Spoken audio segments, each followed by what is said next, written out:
Hello guys and welcome to the last episode of our top 10 GOAT series. In case you're new and you are not familiar with it, basically what we did is we ranked all GOAT characters based on their attack, toughness, hit points, recovery, damage of their special abilities and damage of their X-rays or fatal blows. In case you have missed those episodes, I highly recommend watching them before proceeding with this video because otherwise they will be completely spoiled for you. Anyways, now what we have left to do is to make the final ranking while also taking into consideration the power generation. As you can see, I have created those two matrices, which will be the base from where I will be calculating the final score of the characters.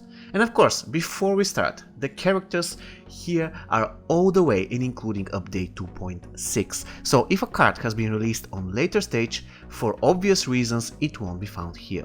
Also, once again, we are ranking the characters only based on objectively measurable stats. So passives, of course, are out of scope. So without any further ado, let us start with number 10.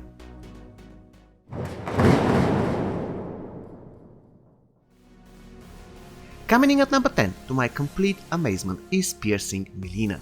She gathered 51 points in total thanks to her 3rd place in attack, 5th in toughness, 2nd in special 1 minimum damage, 5th in special 1 maximum damage, and 4th in X-ray damage. Unfortunately for her, she has just 100% power generation and she couldn't rank any higher on our list. Nevertheless, it is really amazing that after all these years, Piercing Molina is still relevant in terms of stats.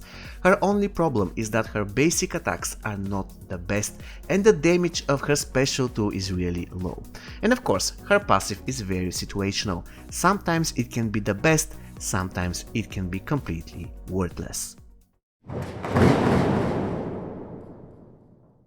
Ranking at number 9, with 53 points in total, we have your favorite Hisashi Scorpion. He ranked 4th in attack, 6th in health, 10th in toughness, and he was out of top 10 recovery, which is actually not a big deal. Moreover, his special 1 ranked 3rd in terms of minimum damage and 6th when it comes to maximum damage. The picture was almost the same for his special 2, which finished 7th in minimum and 5th in maximum damage. His X-ray also ranked 6th, and with 100% power generation, Hanzo managed to finish 9th in the final standings, which is quite a good achievement. I said it many times guys, Hanzo is one of the best GOATs in the game and he's one of the best examples of a character with not really great passive who can still work and be extremely useful in all game modes. Well done, Hanzo. Number 8 guys is taken by the only Triborg who managed to make it into the final episode, Triborg Cyrax. His amazing 58 points are the result of his consistent performance throughout the entire series. He was 4th in attack, 10th in health and 8th in recovery. In addition, his special 1 turned to be extremely deadly, as it ranked 1st in minimum and 3rd in maximum damage. His special 2 managed also to finish 7th in the minimum damage episode and his X-ray ranked 8th. And if you add to this his power generation of 120%, there you go, we have a great character. Interesting thing about Cyrax is not only that he has good stats and he can be pretty great in a Triborg team, but also the fact that he can be useful in more or less any team relying on critical damage. And this is huge.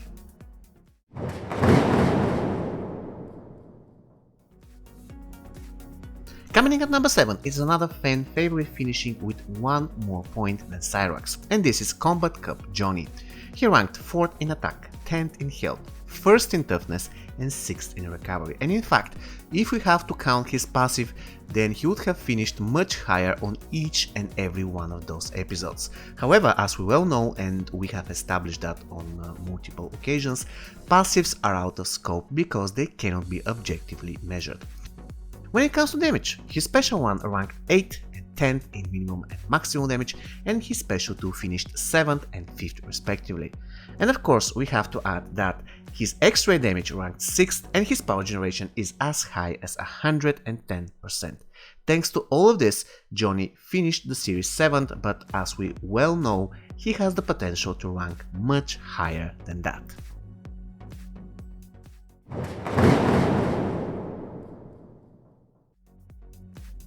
Coming in at number 6 with 61 points is the absolute surprise of the series, Pharaon Ermac.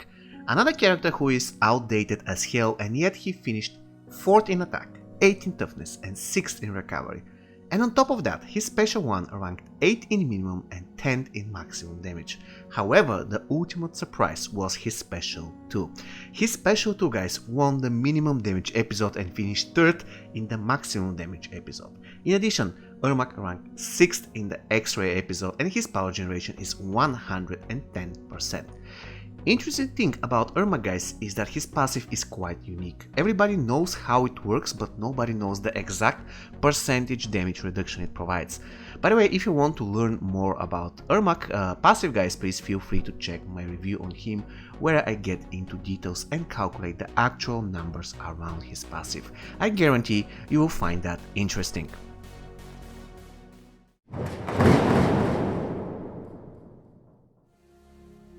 Coming in at number 5 with 63 points in total, we have another Ermac, classic Ermac. He ranked 3rd in attack, 9th in health, 7th in toughness and 4th in recovery. As you can see, guys, he's everywhere. In addition, his special 1 ranked 2nd in minimum and 5th in maximum damage. His special 2 was also great, but slightly worse in terms of performance, 10th and 9th. And of course, his X-ray damage ranked 4th and the character has 110% power generation. In general, classic Ermac is by far one of the most dangerous gold characters and his special 2 is a real killer. In addition, the guy has quite a unique passive which works amazingly well if paired with Venomous Devourer. Don't trust me? Test it yourselves, guys. I'm confident that you will soon get my point.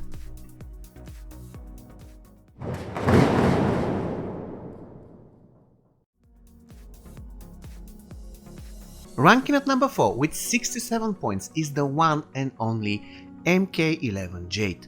She ranked 3rd in attack, 5th in health. She was out of top 10 toughness, but she won the recovery episode to compensate for that.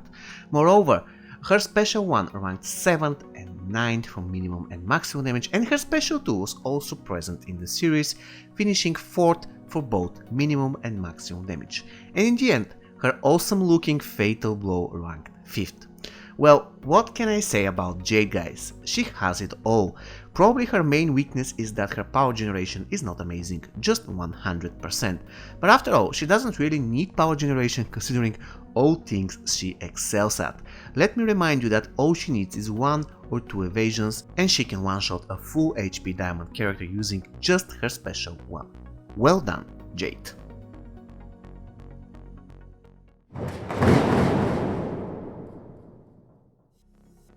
Ranking at number 3 with the incredible 72 points, I give you Vengeful Shinik.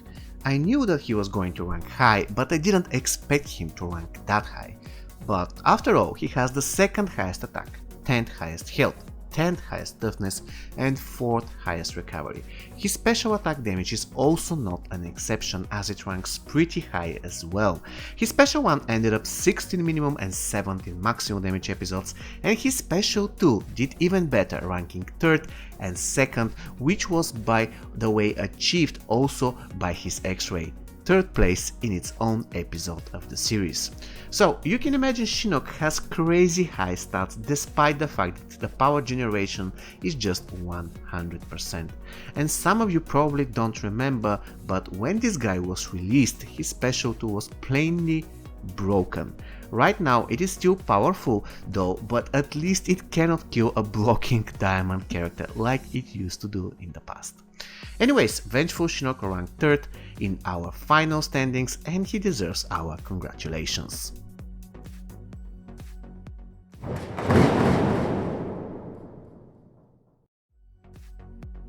And the runner-up of the series with the amazing 90 points, I give you MK11 Cabal, the boss, the latest gold addition to the MK11 squad.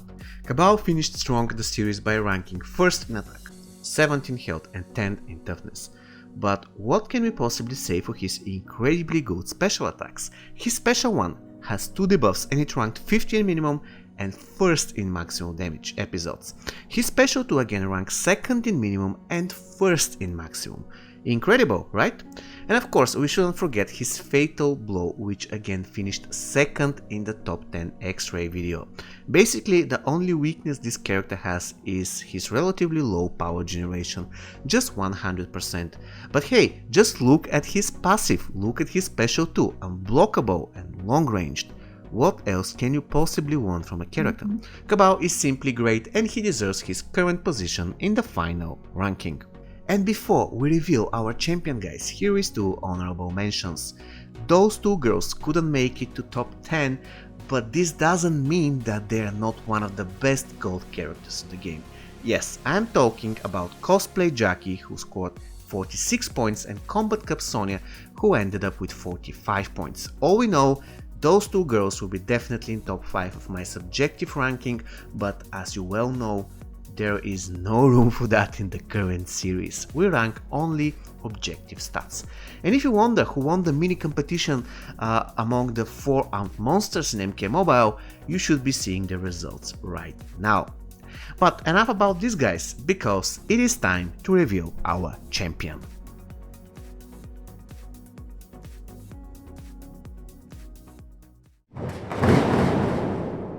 Tasty.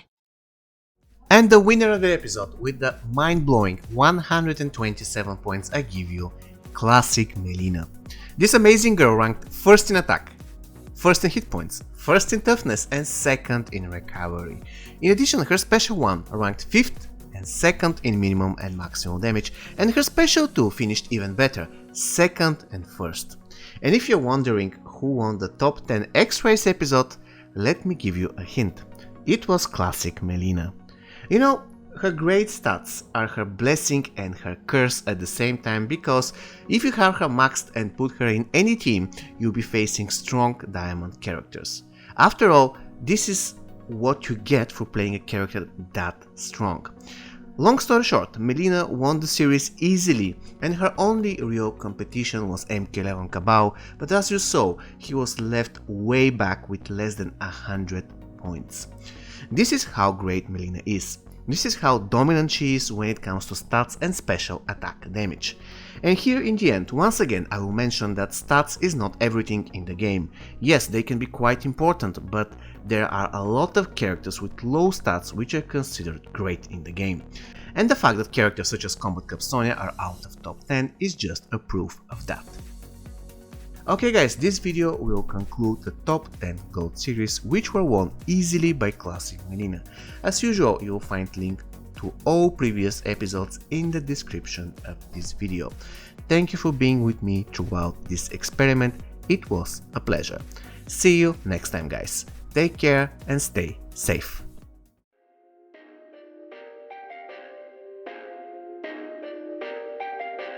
Perfect.